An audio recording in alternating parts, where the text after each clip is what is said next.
Monsieur le Président, Monsieur le Commissaire, chers collègues, vous l'avez dit, Monsieur le Commissaire, nous devons prendre des décisions sur des bases d'analyse scientifiques solides et non sur des postures.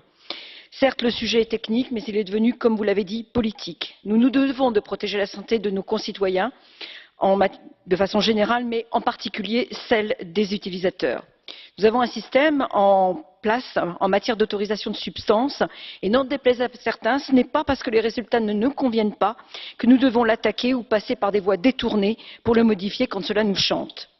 Par contre, nous devons avoir confiance en notre système afin d'assurer aux citoyens que les décisions qui sont prises le sont bien dans leur intérêt. Le débat d'aujourd'hui, évidemment, est le bienvenu, puisque les doutes se sont immiscés depuis un an, comme vous l'avez souligné, Monsieur le Commissaire, et que ces doutes demeurent. Pour des raisons différentes. D'abord, les approches différentes de nos agences, les unes basées sur le risque, les autres basées sur le danger, et tout ceci crée une confusion, malheureusement savamment entretenue. Moi, j'ai confiance dans notre système, Monsieur le Commissaire. Et comme vous l'avez souligné, le Parlement a pris une posture consensuelle sur une résolution l'année dernière.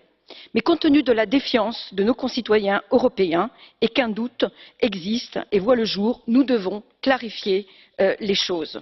Et je souhaite à ce titre-là que vous puissiez aller un petit peu plus loin dans les réponses que vous avez commencé à nous apporter sur les précisions prises par la Commission et les mesures qu'elle prend pour la transparence et une meilleure transparence des décisions qui sont prises par cette dernière, ceci afin de rétablir la confiance perdue par certains. Vous avez été interpellé par des chercheurs. J'aimerais savoir comment ont été prises en compte cette interpellation par la Commission et savez-vous ce que l'EFSA et l'ECHA ont fait ou ont fait de ces informations?